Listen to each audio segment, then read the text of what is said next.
Hello and welcome to The Budget Mouse, a podcast that will help you plan an incredible Walt Disney World vacation, even if you're on a shoestring budget. I'm Leah Althizer, the creator of the websites The Budget Mouse and The Frugal South. I visit Disney World many times each year and have tons of tricks for doing Disney on the cheap. I want you to have the incredible vacation you deserve, so I'm sharing all of my tricks with you on my sites and here in the podcast. I'm so glad you're here, and let's dive in.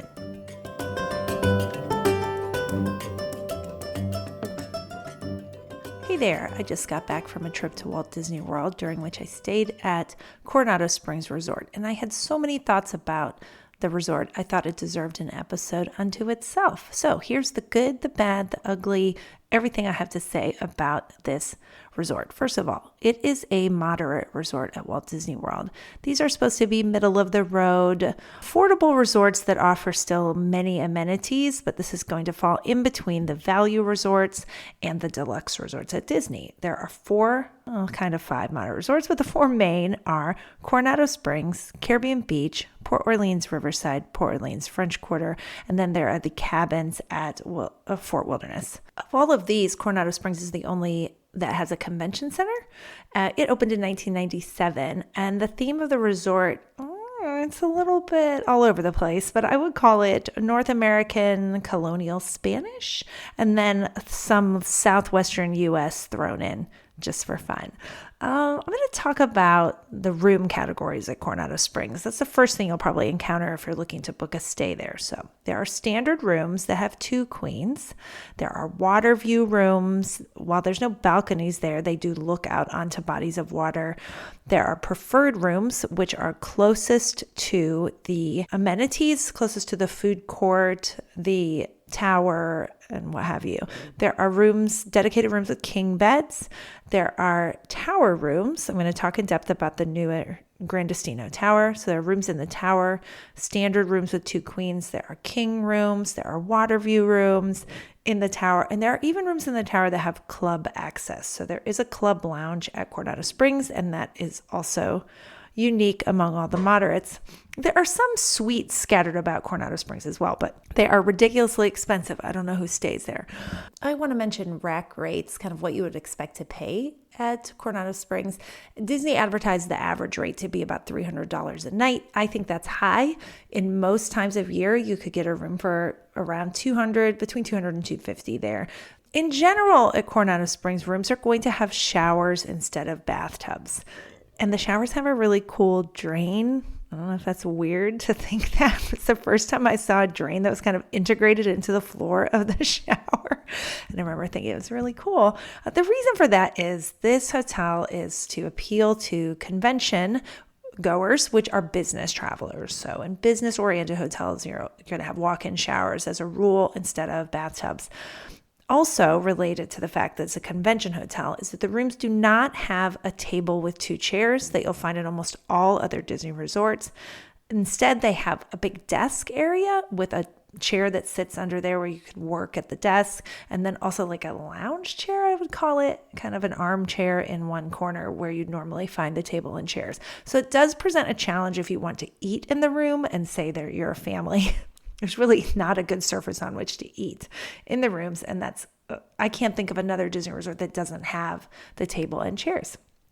So the buildings spread around the grounds have from 2 to 4 floors, and they do have elevators. This is different than Caribbean Beach. All of the rooms at Caribbean Beach have 2 floors, and they don't have elevators, and that is a rude awakening for people sometimes when they get there and they have a room on the 2nd floor and they have to lug their bags up the stairs. So I want to talk about the pros of the resort first. There are many pros, and then I will talk about the cons, and just to give you an overview. So first, it's a gorgeous resort. The design and the architecture are stunning. There's great photo ops around because of it. It's just a really pretty resort. And this was made even more so with the addition of Gran Destino Tower. So this was an expansion to the resort. It opened in July of 2019. It has 500 some rooms in a tower, obviously. And something interesting about it that I like is that it's the only what's called a destination dispatch elevator at a Disney-owned resort. I had to look that up. I had no clue what to call this kind of elevator, but you basically, outside of the elevators, you type in what floor you want to go to, and then it tells you which elevator to take. It'll say elevator B, and you go and file into there. It's so much more efficient. It's the future. It's got to be the future of elevators. So at the top of Gran Destino Tower, you have a fine dining restaurant called Toledo and a lounge kind of on the other side of the building called Dahlia Lounge. And this is steaks and tapas. And wow, it is great. I got to eat there in early 2020. It hadn't been open very long, and it was excellent. It is pricey, so I would put it on par with other signature dining at Disney World. I have not eaten anything or had anything to drink in the Dahlia Lounge, but it's gorgeous. This restaurant, Toledo, is beautiful. Also notable about the Dahlia Lounge is that you can see Epcot fireworks from the lounge, and that's a special thing at the moderate resorts. You can't see fireworks from any other moderate resort, so that's something else that sets it apart. It's something that you may not know is that Walt Disney and Salvador Dali had a partnership. They were friends, and they together worked on an animated short called Destino. That is what the tower is named after. It went unfinished until a few years ago when the Walt Disney Company decided to finish it. And so it's on display constantly on a loop in the lobby of Gran Destino Tower. And the main character in it is named Dahlia, hence the Dahlia Lounge. And the architecture and design in the Gran Destino Tower is so beautiful. It will take your breath away when you come in. I think that it really elevated the resort. Before the Gran Destino Tower, it was at the bottom of my list of the moderate resorts, and the Gran Destino Tower really elevated it. There's a fitness center in the tower that's actually the second fitness center at the resort, and that is something unique among the moderates as well. No other moderate resort has any fitness center. This one has two. The other one is found outside of Casitas Building 5, I believe. So it's kind of on the other side of the resort. So you would be convenient to one of them wherever you were staying. There's also a lounge on the ground floor of the tower called Barcelona Lounge. It's open all day. Toledo and Dahlia are just open at 5, I think, 4:30 or 5 every day. So it's just in the evenings. But Barcelona Lounge serves coffee in the morning, some light bites, and then it's like a bar at night. It's very beautiful design there. And then the rooms in the tower are almost brand new. They're spacious. They have great bathrooms, large bathrooms with 2 sinks, the nice shower, and it does not feel like a moderate resort at Gran Destino Tower. It definitely feels like a deluxe resort.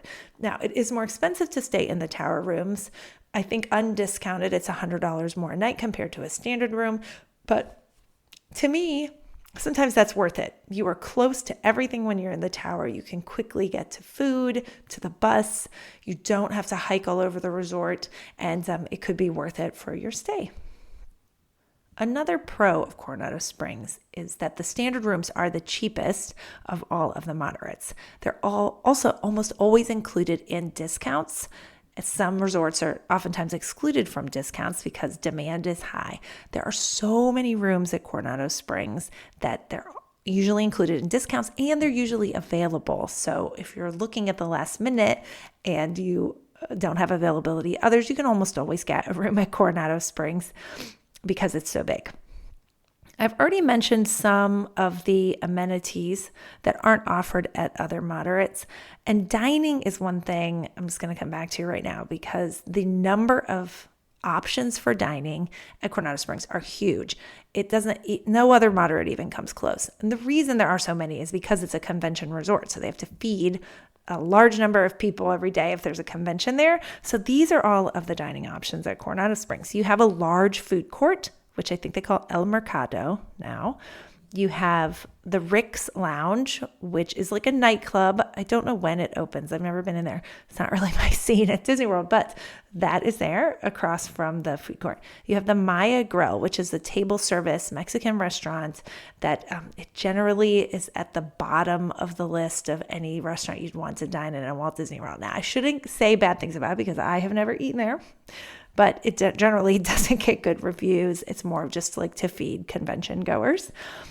There's a newer place called Three Bridges Bar and Grill, which I have been to, and it was excellent. It's smaller plates, drinks, and it's open seating. It's outside and right in the middle of the body of water there. There is the quick service / pool bar at the pool, which we did eat at on this recent trip. It was really good. And there's Toledo and Dahlia, which I already mentioned, Barcelona Lounge, Rick's Cafe, which is close to the food court, but it's like a bakery and has small like quick bites to grab to eat. And there's a Laguna Bar, which is right outside on the water, outside of the food court. So just an astounding number of options for food. Now, I'm going to get to the cons of it. It's all very, very expensive.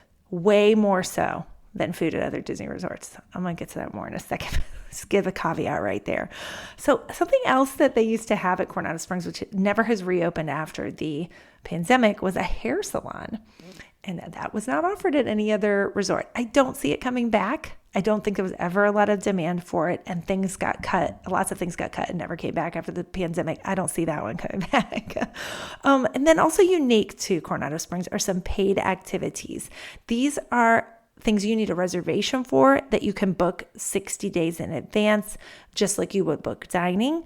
They include a painting class that's offered on certain days of the week, a mosaic art class where you make a Mickey head with mosaic stones in it. And I saw that at another resort as well. So that might be an offering overall right now at Walt Disney World.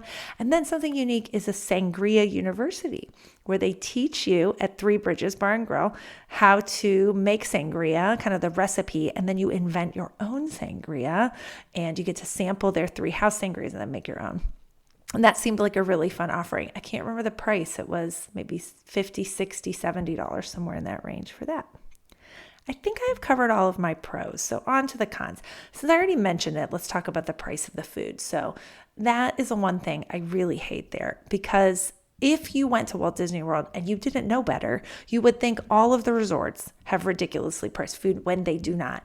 So for example, a kid's Mickey waffle breakfast at Coronado Springs was $13. At the other Disney resorts, it's between $7 and $8. So almost double the cost there. Similarly, at the pool bar, the kids' meals were $12, $13, $14. At other Disney resorts, they are much more affordable. Our shrimp tacos at the pool bar, it's not a bar, pool quick service, were $19. That you would never pay that much for them at another Disney resort. This is all because of the convention. Is that, you have a per diem when you're traveling for business with a company, and it can be up to that amount. And so convention goers don't care. They're not paying for it anyway. So they can get away with charging that much for food at that resort. But for a regular Disney vacation family, that is a big downside to that resort, in my opinion. Another con is the size. It is so big that you can easily be a 15-minute walk from the lobby, from the food. And if you didn't know that going in, you could be very disappointed with the size of the resort being so far flung. Other moderates are much smaller and more compact, particularly French Quarter, where you're really never more than a 5-minute walk from the lobby. So that is something to consider if you're looking at it. Now, you can mitigate that by booking a preferred room, but even preferred rooms are going to be 5 to 10 minutes from the lobby, the ones that are farthest away. So don't think you're going to be right on top of things, even with a preferred room. It's just the resort is so big. Another thing is the transportation. This is, I consider, a con because it's just okay. There's better transportation at the other moderate resorts. Notably, Caribbean Beach has access to the Skyliner, which will take you direct to Epcot and Hollywood Studios. And you don't have to take a bus. You can take a really fun mode of transportation that's actually way faster than the bus. So that is a downside, that there's only buses at Coronado Springs. Alternatively, at the Port Orleans resorts, you at least have a boat that will take you to Disney Springs. It's an enjoyable and alternative form of going on buses all of the time. So let's talk about the bus situation for a minute at Coronado Springs. There are 4 stops. So if you get on at the first stop, you have to ride within the resort for 3 more stops before you head out to the parks. It does pay to know the order of the bus stops. This may change, but it has been this way for years, so I would be shocked if it changed. The first stop that the buses make when they come back from the parks and start dropping people off and picking people up again is the casitas. That's the preferred rooms. Most of the rooms in casitas are preferred rooms. So that is the first to drop off from the parks and first to pick up to go. Then it loops all the way around the resorts and hits the 2 other internal bus stops before it goes to the last stop, which is El Centro, which is the bus stop right outside Gran Destino Tower. You can get to it easily from the food court and the gift shop by going out a door right there to get to the buses, or if you're coming from the other direction, out the lobby of Gran Destino and down a little walkway. So the reason this is helpful is if you're staying in the preferred rooms, which we were in this last trip, and I've stayed there several times, is that you can make a short walk over to the El Centro buses when you're leaving to go to the parks and be on a direct bus to the parks. Go straight there. And when you come back, you can get off on the first stop, the Casitas exit, and get right off the bus and go right to your room. So you never have to ride the bus around internally in the resort. That's a great reason to stay in preferred rooms or a tower room in Gran Destino Tower. So to summarize, I think Coronado Springs has a lot good going on there. Also, some definite cons to consider if you're trying to decide if you want to stay there compared to other resorts.